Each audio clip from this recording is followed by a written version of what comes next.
Good morning friends. ધોરણ 12 physics અને chapter number 3 આપણું પ્રવાહ વિદ્યુત ચાલે છે અને થિયરી સેક્શનનો આજે છેલ્લો લેક્ચર રહેશે. આજનો ટોપિક છે મિત્રો પોટેન્શિયોમીટર. ખૂબ જ અગત્યનો ટોપિક કહી શકાય તેવો ટોપિક છે પોટેન્શિયોમીટર. લાસ્ટ ટાઈમ આપણે વિસ્ટોન બ્રિજ અને મીટર બ્રિજની રચના જોઈ. મિત્રો પોટેન્શિયોમીટર કોને કહેવાય અને શા માટે તેની જરૂરિયાત પડી તો જરા એ બાબત પર આપણે ફોકસ કરીએ. મિત્રો જે આપણી પાસે બેટરીઓ હોય છે, બેટરીને બે વસ્તુ હોય છે. એક તો ટર્મિનલ વોલ્ટેજ V અને EMF E. એક બહુ સામાન્ય બાબતને આપણે જો વિચારીએ તો EMF એટલે બેટરી જ્યારે ઓપન સર્કિટ કન્ડિશનમાં છે, એટલે કે પ્રવાહ પસાર થતો નથી, એ વખતનો પીડી છે. અને V એટલે બેટરીમાંથી જ્યારે પ્રવાહ પસાર થાય છે તે વખતનો પીડી છે. અહીંયા આપણે શોર્ટમાં લખીએ પ્રવાહ નથી અને અહીંયા શોર્ટમાં લખીએ તો પ્રવાહ છે. મિત્રો તમારી પાસે વોલ્ટેજ માપવા માટે વોલ્ટમીટર હોય છે. આપણી પાસે જે સાધનો છે, પ્રવાહ માપવા માટે એમીટર છે, પ્રવાહની હાજરી વોલ્ટેજની હાજરી જોવા માટે ગેલ્વેનોમીટર છે. એ જ રીતે વિદ્યુત સ્થિતિમાન માપવું હોય તો વોલ્ટમીટર છે. તો મિત્રો આ બંનેના એકમ વોલ્ટેજ છે. આનો એકમ પણ વોલ્ટેજ, આનો એકમ પણ વોલ્ટેજ. પણ આપણી પાસે જે વોલ્ટમીટર છે, દાખલા તરીકે મારી પાસે કોઈ બેટરી હોય, ધારો કે આ એક બેટરી છે અને આ બેટરીને સમાંતરમાં જો હું વોલ્ટમીટર જોડીશ, ધારો કે આ વોલ્ટમીટર છે, તો મિત્રો આ વોલ્ટમીટર એ બેટરીનું ટર્મિનલ વોલ્ટેજ માપશે, EMF માપતું નથી. મિત્રો આ MCQ માટે ખાસ ધ્યાન રાખજો. તમને કોઈ MCQ માં પૂછે કે સાદું ટેબલ વોલ્ટમીટર એ બેટરીનું ટર્મિનલ વોલ્ટેજ માપે છે કે EMF, તો મિત્રો આન્સર છે એ વોલ્ટેજ માપશે, ટર્મિનલ વોલ્ટેજ. ઓકે, તે EMF માપી શકતું નથી. તો પ્રોબ્લેમ થાય, મારે તો EMF માપવું છે બેટરીનું. ઓકે, તો આ EMF માપવા માટે આપણી પાસે વોલ્ટમીટર એ અસરકારક નથી. તો મિત્રો આ EMF માપવા માટે જે સાધનની રચના કરવામાં આવી તે છે પોટેન્શિયોમીટર. તો તમને કોઈ પૂછે કે બેટરીનું EMF જો માપવું હોય તો વોલ્ટમીટરનો ઉપયોગ થશે, તો કે ના. શાનો ઉપયોગ થશે? પોટેન્શિયોમીટર. ઓકે, તો મિત્રો અહીંયા આપણે પોટેન્શિયોમીટરની વ્યાખ્યા જરા સમજી લઈએ. સાંભળજો. સતત બદલી શકાય અને સાથે સાથે માપી શકાય તેવું પીડી એટલે કે પોટેન્શિયલ ડિફરન્સ મેળવી શકાય તેવી રચનાને, તેવા સાધનને પોટેન્શિયોમીટર કહે છે. તમારી ટેક્સ્ટ બુકમાં પ્રશ્નના જવાબમાં પહેલો મુદ્દો છે, આમ તો બે મુદ્દો છે કે આવા સાધનને પોટેન્શિયોમીટર કહે છે. પીડી માપી શકે તેવા સાધનને પોટેન્શિયોમીટર કહે છે. ઓકે, ફરી પાછું મિત્રો, આ ખાલી માપી નથી શકતું, સાથે સાથે સતત બદલાતું જતું હોય તેવું પણ EMF આપણને માપી આપે છે. તો આવી રચનાને આપણે શું કહીશું? પોટેન્શિયોમીટર. ચાલો ફરી પાછું એકવાર રિપીટ કરીએ કે જે સાધનની મદદથી સતત બદલી શકાય અને સાથે સાથે માપી શકાય તેવો પીડી મેળવી શકાય તેવા સાધનને પોટેન્શિયોમીટર કહે છે. ક્લિયર? ઓકે, હવે આપણે આવા એક પોટેન્શિયોમીટરની રચના જોઈ છે. ઓકે, તો મિત્રો અહીંયા તમે આકૃતિ જરા ધ્યાનથી જોજો કઈ રીતે ડ્રો કરવાની છે. કેટલાક વિદ્યાર્થીઓ સાથે ચર્ચા થાય, ફોન આવે ત્યારે પૂછે સાહેબ આકૃતિ, તો કે આકૃતિ મિત્રો યાદ રાખવાની જ ન હોય. ઓકે, તમે કન્સેપ્ટ પોટેન્શિયોમીટરનો કન્સેપ્ટ ભણતા જાઓ અને સાથે સાથે આકૃતિ શીખતા જાઓ તો તમારે આકૃતિ અલગથી યાદ રાખવા પણ જ નથી. જો શું કહે છે, પેલા L લંબાઈનો એક તાર લઈ લો. આ મારી પાસે એક તાર છે. હા, હવે ખૂબ લાંબો તાર હોય તો મિત્રો આવા લાંબા તારને તમે દાખલા તરીકે મારે 100 મીટર લાંબો તાર લેવો છે, તો હવે આટલો બધો લાંબો તાર એક સાધનમાં કઈ રીતે લેવો, તો એને ફોલ્ડ કરવો પડે. તો આ રીતે 3 ફોલ્ડમાં રાખેલો છે તાર AB કે જેની લંબાઈ કેપિટલ L છે. ફરી પાછું આ શું છે આપણી પાસે, તો કે તાર AB કે જેની લંબાઈ કેપિટલ L છે. મિત્રો કેટલી છે? Capital L. ઓકે, અને આ તાર પર એકમ લંબાઈ દીઠ અવરોધ ρ છે. ધ્યાનમાં રાખજો શબ્દ એકમ લંબાઈ દીઠ અવરોધ ρ છે. તો બહુ સિમ્પલ, ટોટલ તારની લંબાઈ કેટલી? L. એકમ લંબાઈ દીઠ અવરોધ ρ, તો કુલ અવરોધ L ρ થશે. ચાલો અહીંયા સુધીની વાત તમારા મગજમાં ફિટ થાય. ફરી પાછું શું લીધું મેં? અહીં તાર લીધો. ઓકે, આ તાર પર કુલ અવરોધ તો કે L * ρ, એકમ લંબાઈ દીઠ અવરોધ તો કે ρ છે. પડી સમજ? ઓકે, હવે કામ કરો, આ તાર પર અહીંથી એક બેટરી જોડી દો. આ બેટરી છે કે જેનું EMF E છે. અચ્છા, આ બેટરીનો એક આંતરિક અવરોધ R છે. મિત્રો આંતરિક અવરોધ છે એટલે આપણે તેને તૂટક બોક્સ રીતે ડ્રો કરીશું. અચ્છા, સાથે સાથે એક અવરોધ પેટી આપણે રાખીશું. રિયોસ્ટેટ બોક્સ તરીકે કહેવાય એટલે RV કીધું છે. રિયોસ્ટેટ બોક્સ મતલબ કે આ અવરોધ R છે અને આગળ જતા આ કળ K છે અને તેને D છેડા સાથે જોડી દીધું છે. મિત્રો આ જે તમે રચના જુઓ છો અને પોટેન્શિયોમીટર કહેવાય, એવી કોઈ જ અઘરી આકૃતિ નથી. સ્ટેપ બાય સ્ટેપ યાદ રાખો. શું લીધું? L લંબાઈનો તાર, એકમ લંબાઈ દીઠ અવરોધ ρ, તો તારનો કુલ અવરોધ L ρ. હવે વાત સમજમાં? ઓકે, તો આ L ρ અવરોધ થઈ ગયો. હવે એ છેડા સાથે શું લીધી મેં? બેટરી.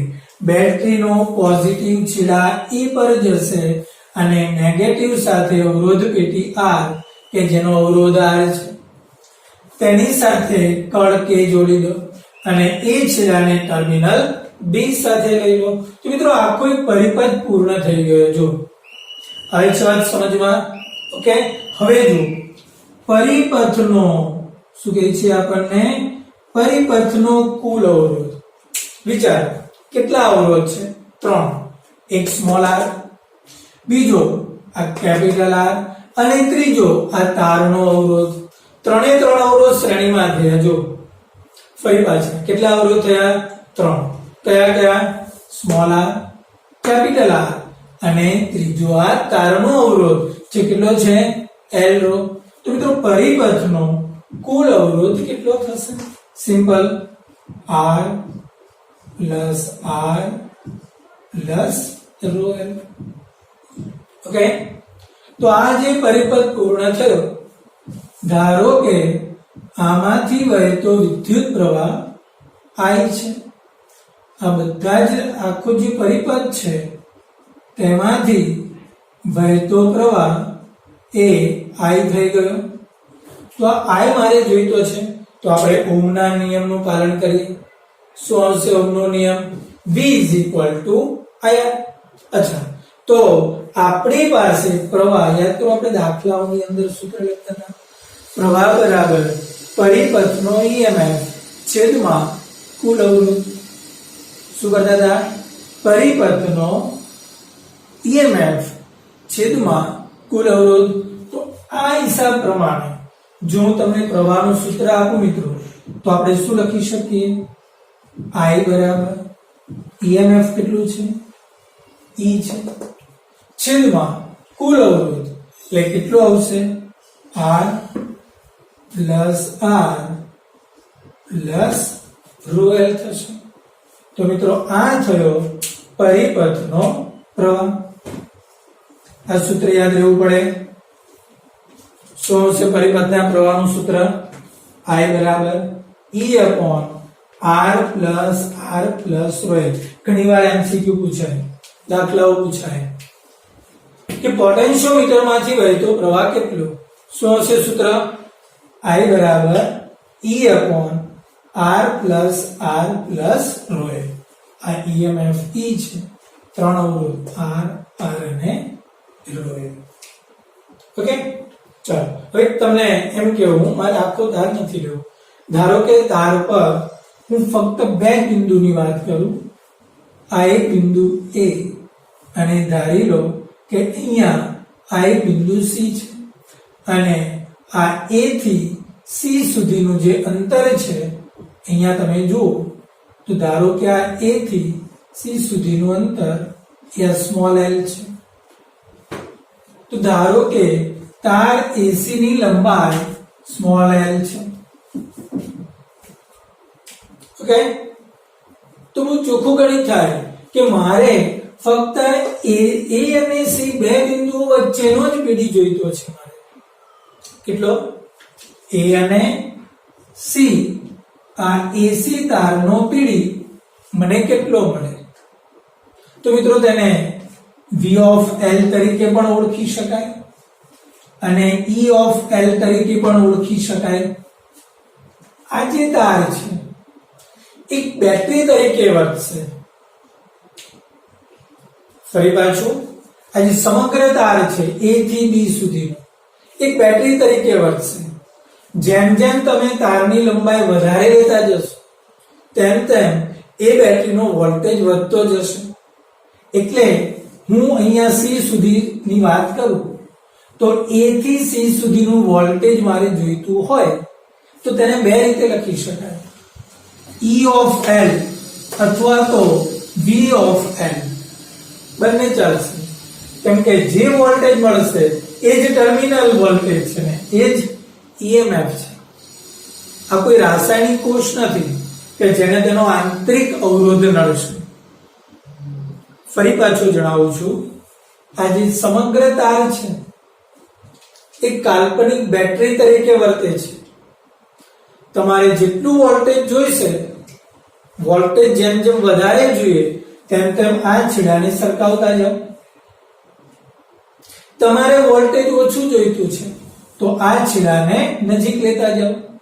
આ A અને C બિંદુ જેટલા નજીક તેટલું વોલ્ટેજ ઓછું, A અને C છેડો જેટલો દૂર તેટલું વોલ્ટેજ વધારે.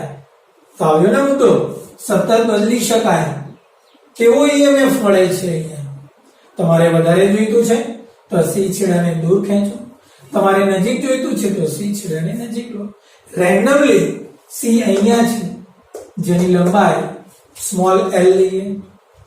આ કોઈ રાસાયણિક કોષ તો છે નહીં, માટે તેમાં EMF અને ટર્મિનલ વોલ્ટેજ બંને સરખા આવશે. તો V of L બરાબર E of L. ચાલો, ઓહમનો નિયમ V બરાબર IR. તો આ જે સૂત્ર છે આના બરાબર શું થશે? પરિપથનો પ્રવાહ કેટલો? I. અચ્છા, આ જે તાર છે ગુણ્યા AC તારનો અવરોધ થશે.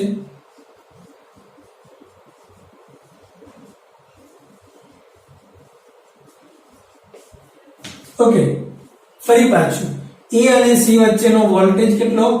તો કે VL બોલો કે EL બોલો. કેટલો થશે? I into AC તારનો અવરોધ. ઓકે મિત્રો, I કેટલો છે? અહીંયા રહ્યો E upon ઓકે. ચાલો, AC તારનો અવરોધ. તો આ AC તારનો અવરોધ સિમ્પલ, જેવી રીતે આખા તારનો અવરોધ L ρ હતો તો AC તારનો અવરોધ આ કેપિટલ L ની જગ્યા પર સ્મોલ l અને એકમ લંબાઈ દીઠ અવરોધ ρ. તો શું થશે? Small l into ρ. હવે છે વાત સમજવા મિત્રો?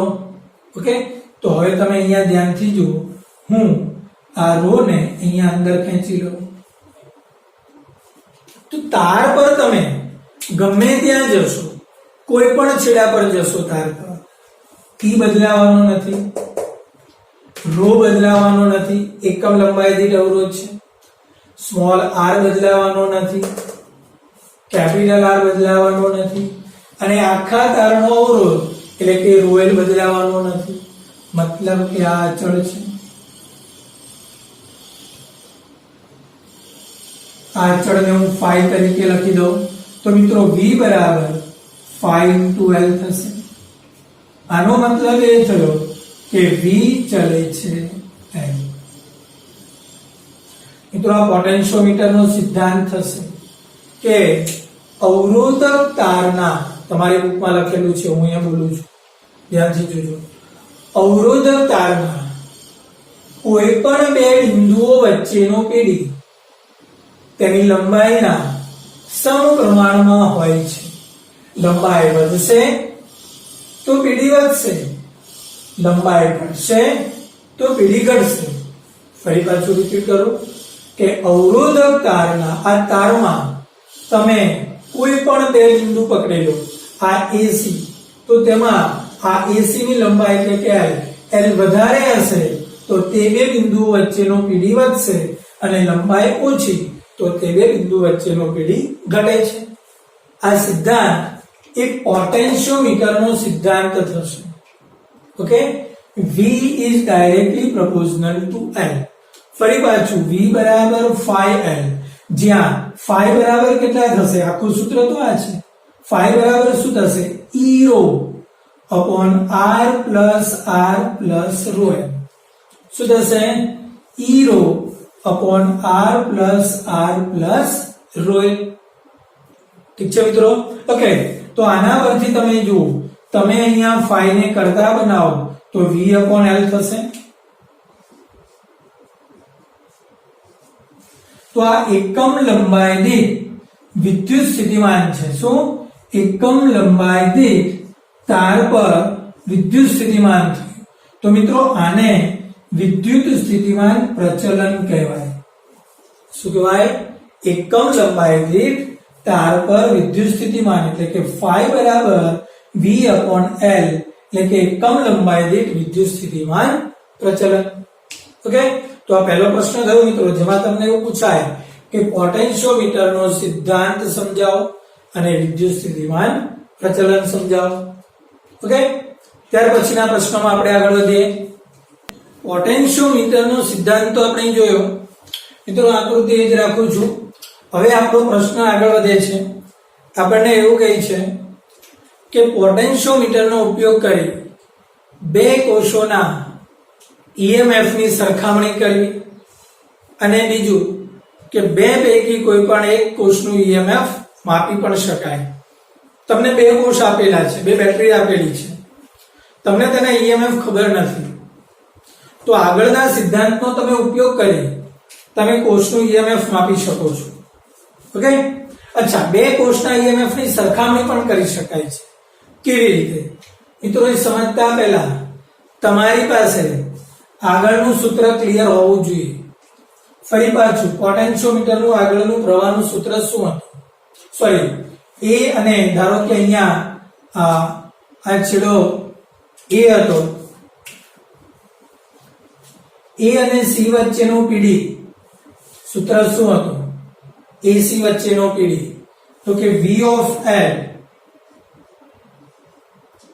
બરાબર E of L is equal to E rho upon R plus rho L into small l, અથવા તો કહી શકાય કે phi into L. આ V of L બરાબર phi into L આગળના પ્રશ્નનો સૂત્ર છે. અચ્છા, હવે આપણને પ્રશ્નમાં એવું કહે છે કે બે કોષના EMF ની સરખામણી કરવી અથવા તો કોષનું EMF માપવું. મિત્રો આકૃતિમાં કોઈ જ ફેરફાર નથી કરતો, આ જ વસ્તુ છે. તમારી બુકમાં આ RB ની જગ્યા પર ચલિત અવરોધ આપેલો છે અને આંતરિક અવરોધ દર્શાવેલો નથી.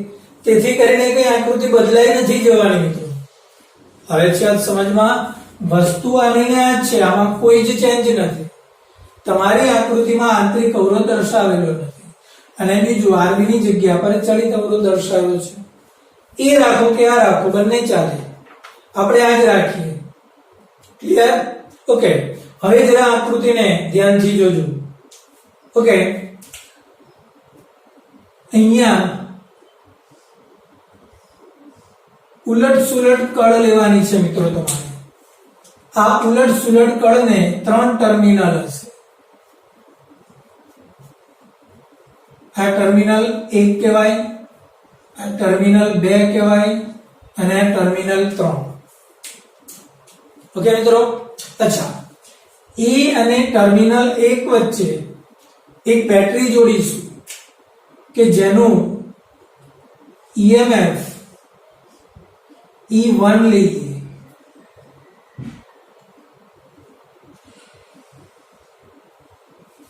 ઓકે, અને એ અને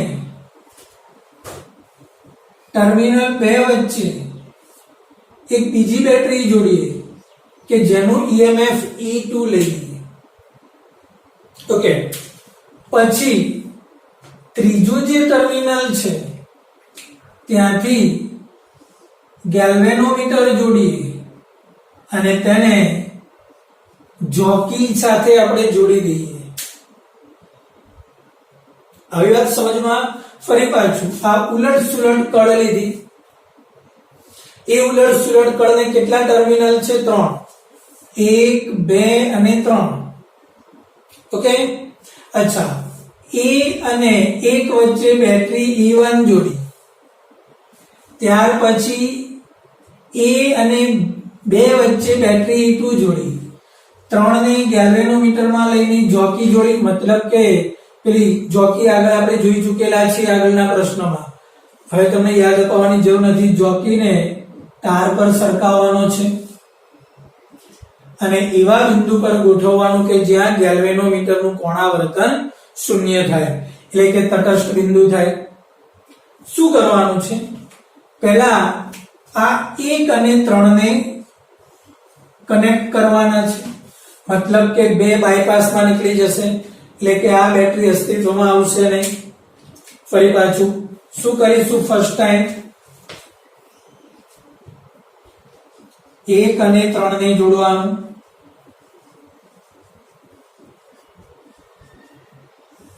ઓકે, તમે 1 અને 3 ને જોડશો તો E2 નીકળી જશે અને E1 અસ્તિત્વમાં આવશે. તો તમારો પરિપથ કંઈક આ માર્ગે જશે. જરા ધ્યાનથી જોજો બોલપેનમાં. આ મિત્રો આ જે ભાગ તો છે જ, બરાબર છે? ઓકે, બીજો અહીંથી તમારો પરિપથ આ રીતે જશે. આમ ધારો કે આ બિંદુ N1 છે અને એ N1 બરાબર L1 છે અને આ રીતે પરિપથ આખો આગળ વધી જશે. આવી વાત સમજમાં મિત્રો? ઓકે, તો આ બેટરી E1 E2 તો છે જ નહીં, કેમ કે આ બે જોડાણમાં આવી ગયા. આ ભાગ એટલે આ ભાગ છૂટો છે, આખો પરિપથ જોડાણમાં આવી જશે. ઓકે, ધારો કે A થી N1 સુધીની લંબાઈ એ L1 છે. બોલો, આવી વાત સમજમાં? ક્લિયર? હવે મિત્રો તમારી બુકમાં એમ કહે છે કે કિર્ચોફનો નિયમ વાપરવાનો છે. ઓકે, હવે એ કિર્ચોફનો નિયમ એ કયા માર્ગ માટે વાપરવાની વાત કરે છે એ જરા આપણે સમજીએ. મિત્રો અહીંથી તમે જો A E1 G N1 પાછો A. ઓકે, કયા માર્ગ માટે? A E1 1 3 G N1 A. હું અહીંયા લખું છું કિર્ચોફનો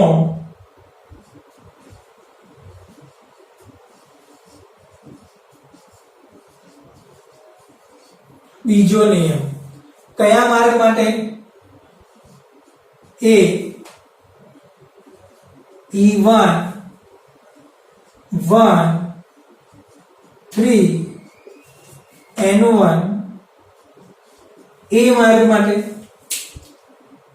યાદ રાખજો મિત્રો આ N1 એ તટસ્થ બિંદુ છે મતલબ કે અહીંથી કોઈ જ પ્રવાહ પસાર થતો નથી જોકીને એવી જગ્યા પર ગોઠવો કે ત્યાં વિદ્યુત પ્રવાહ શૂન્ય મળે તટસ્થ બિંદુ મળે ગેલ્વેનું આવર્તન શૂન્ય મળે ઠીક છે મિત્રો ચાલો તો આપણે કિર્ચોફના નિયમનું પાલન કરીએ તો અહીંથી જુઓ તમે આમ જશો મિત્રો આ રીતે આગળ તો તમે બેટરીના પ્લસમાંથી દાખલ થયા તો શું આવશે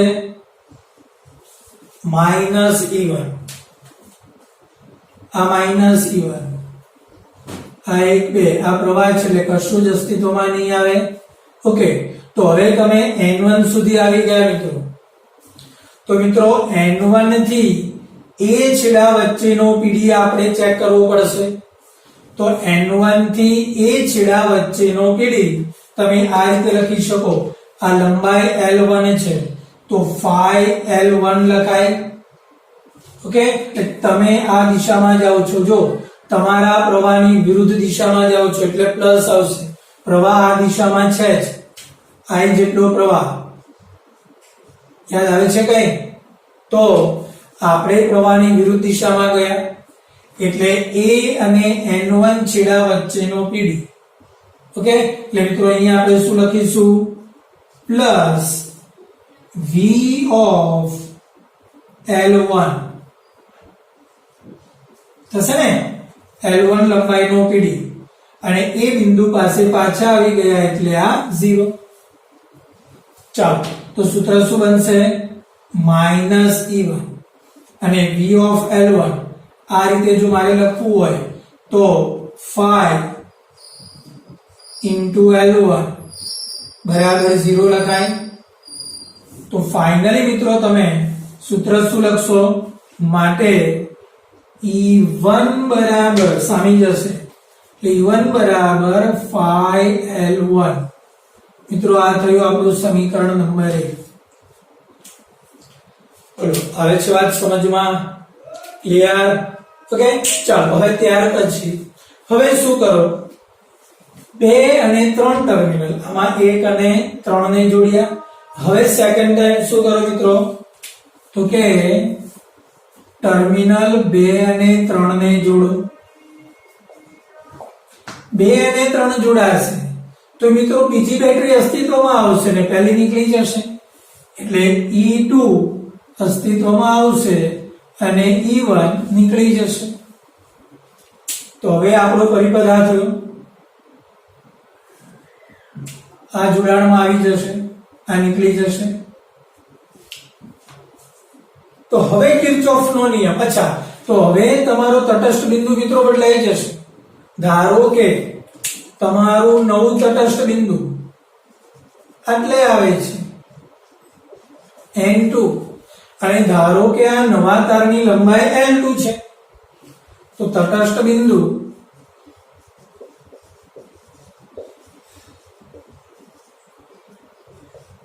N2 લંબાઈ L2 ઓકે ચાલો તો હવે તમે કિર્ચોફનો નિયમ કોના માટે એપ્લાય કરશો A E2 2 3 galvanometer N2 A આ N2 થી ફરી પાછું તમારે A સુધી જવાનું છે એટલે કિર્ચોફનો બીજો નિયમ